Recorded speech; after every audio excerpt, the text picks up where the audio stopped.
Hello, good evening, नमस्कार। मैं हूं आपका दोस्त सचिन। आज हम एक बहुत ही महत्वपूर्ण विषय पे चर्चा करेंगे जिसका शीर्षक है कांग्रेस की स्थापना।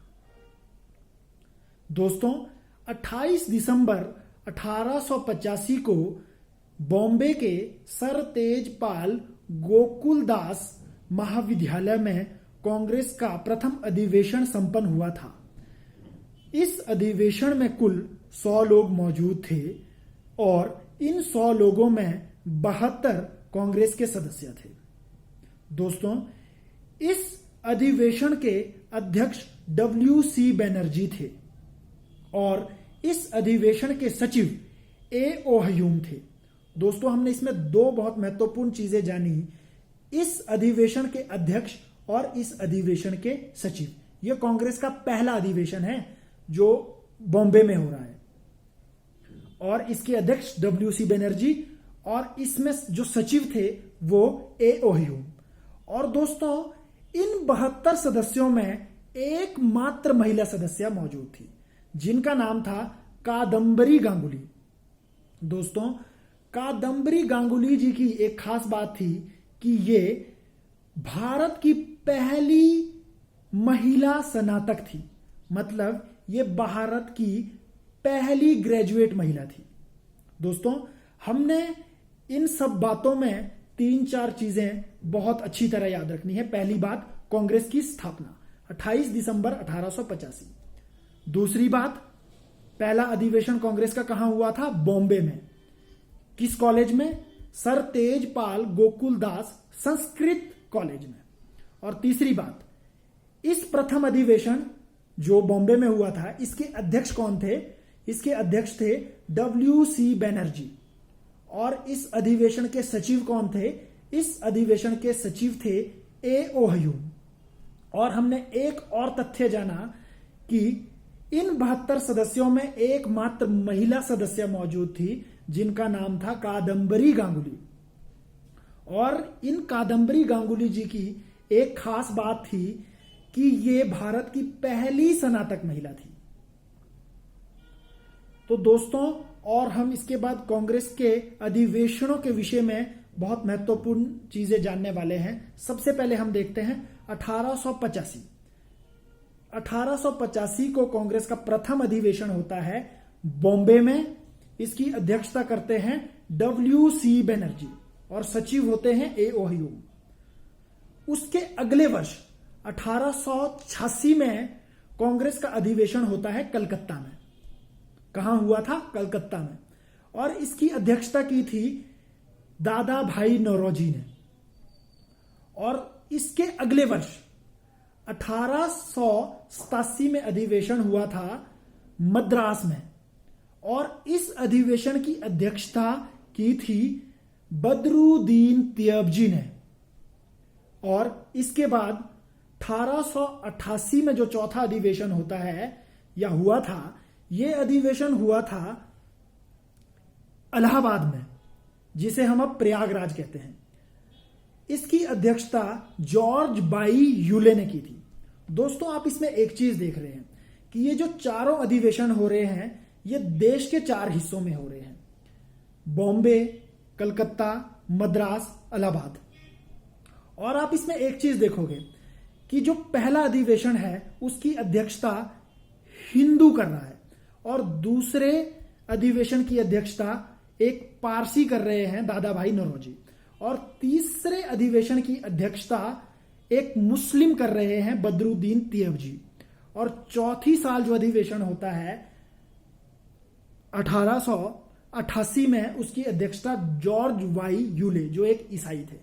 तो यहां पे आप एक चीज हम समझ सकते हैं दोस्तों कि इस टाइम जो है सांप्रदायिक सौहार्द जो है, कम्युनल हार्मनी, ये बहुत अच्छी थी। सांप्रदायिक सौहार्द बहुत अच्छा था दोस्तों। तो ये एक बहुत खास बात थी। हालांकि दोस्तों, इस टाइम कुछ लोगों में एक सांप्रदायिक प्रवृत्ति जन्म ले रही थी, जैसे सर सैयद अहमद खान। अंग्रेज उनको अपनी ओर आकर्षित कर रहे थे, उन्हें लालच दे रहे थे कि भाई आप जो मुस्लिम लोग हैं वो क्या है, वो पीछे रह रहे हैं, वो शिक्षा में पीछे रह रहे हैं, वो उद्योग धंधों में पीछे रह रहे हैं। तो तो आपको भी आगे बढ़ना चाहिए। तो अंग्रेजों ने उनको लालच दिया, तो क्या हो गया, वो थोड़ी सांप्रदायिकता की ओर वो झुकने लग गए, सर सैयद अहमद खान। और जब भारतीय राष्ट्रीय कांग्रेस की स्थापना होती है तो वो इसका विरोध करते हैं। तो दोस्तों, इसके बाद हम एक बहुत ही महत्वपूर्ण कांग्रेस के बारे में जानते हैं। इसकी जो अलग अलग धारणाएं जो हैं लोगों की, जो इतिहासकार कहते हैं, एक है मिथ्या और एक है सत्य। मिथ्या धारणा का अभी फिलहाल जो आधुनिक इतिहासकार है उनके बीच कोई अस्तित्व नहीं है, वो इस अवधारणा को नकारते हैं। देखिए दोस्तों, लॉर्ड वेडेनबर्ग, सबसे पहले बात करते हैं हम मिथ्या अवधारणा की, जिसको आज हम सही नहीं मानते। लॉर्ड वेडेनबर्ग अपने लेख में लिखते हैं कि कुछ गुप्त दस्तावेज मिले हैं जो चिट्ठियों का संग्रह है, और बोलते हैं जो ये चिट्ठियां हैं ये लॉर्ड डफरिन और ए.ओ. ह्यूम के बीच लिखी गई है। लॉर्ड डफरिन कौन थे दोस्तों? ये लॉर्ड डफरिन 1884 से 1888 तक भारत के वॉइसरॉय रहे हैं, और कहते हैं कि इनके और ए.ओ. ह्यूम, जो भारतीय राष्ट्रीय कांग्रेस के जो संस्थापक माने जाते हैं, जो पहले अधिवेशन के सचिव भी थे, तो बोलते हैं इन दोनों के बीच चिट्ठियों में आपस में बातचीत हुई है। ठीक है, तो बोलते कि इन्हीं दस्तावेजों के आधार पे, इन चिट्ठियों के आधार पे ही एक अवधारणा को जन्म देने में मदद मिलती है, और इस अवधारणा के आधार पे ही क्या होता है, ये बात निकल के आती है कि जो कांग्रेस की स्थापना है वो किसने की है? अंग्रेजों ने की है, ना कि भारतीयों ने। बाद में जो कांग्रेस के विरोधी होते हैं वो भी क्या करते हैं, इस अवधारणा को मानते हैं कि भाई ये बात सही है, ये जो कांग्रेस की स्थापना है ये भारतीयों ने नहीं की है, ये कांग्रेस की स्थापना की है अंग्रेजों ने। और आपको पता है बाद में जो लाला लाजपत राय थे, उन्होंने एक नाम दिया इस अवधारणा को, इस सिद्धांत को, सेफ्टी वॉल्व का सिद्धांत। ठीक है, तो ये क्या कहते थे, जो ये मानते थे कि भाई ये सेफ्टी वॉल्व की अवधारणा पे आधारित है, भाई ये जो है अंग्रेजों ने ये स्थापना की, वो मानते थे कि भाई जो भारतीय लोगों के अंदर जो आक्रोश भरा हुआ है, तो उस आक्रोश को कैसे रिलीज किया जाए। ठीक है, कहीं द्वारा से ऐसा ना हो जाए जैसे 1857 का जो विद्रोह हुआ था, कहीं द्वारा से ऐसा कोई विद्रोह ना भड़क जाए, तो इसको कैसे रिलीज किया जाए। तो कहा जाता है कि भी जो इस विचारधारा वाले, इस अवधारणा वाले, वो कहते हैं कि भी ए.ओ. ह्यूम ने क्या किया, कांग्रेस की स्थापना की ताकि लोगों के अंदर जो आक्रोश जमाए, वो उस आक्रोश को कहां है, वो कांग्रेस के अंदर निकाले, उसको आक्रोश को निकाले, ताकि वो फूट के एकदम विद्रोह का रूप ना धारण कर ले। तो कहते हैं कि इसलिए वही है कांग्रेस की स्थापना की थी अंग्रेजों ने, ताकि कोई बड़ा विद्रोह ना हो या कोई इस तरह की अशांति ना फैले अंग्रेजों के विरुद्ध, कोई आक्रोश ना पैदा हो। तो ये उस पे आधारित था जो सेफ्टी वॉल्व का सिद्धांत। आपको पता है प्रेशर कुकर में सेफ्टी वॉल्व कैसे काम करती है, बस। तो कहा जाता कि भाई अंग्रेज भी इसी तरह से, ए.ओ. ह्यूम साहब भी इसी तरह से वो करना चाहते थे कांग्रेस का उपयोग, मतलब एक सेफ्टी वॉल्व के रूप में करना चाहते थे कांग्रेस का उपयोग। तो जो अब आधुनिक इतिहासकार है वो इस अवधारणा को खारिज करते हैं दोस्तों।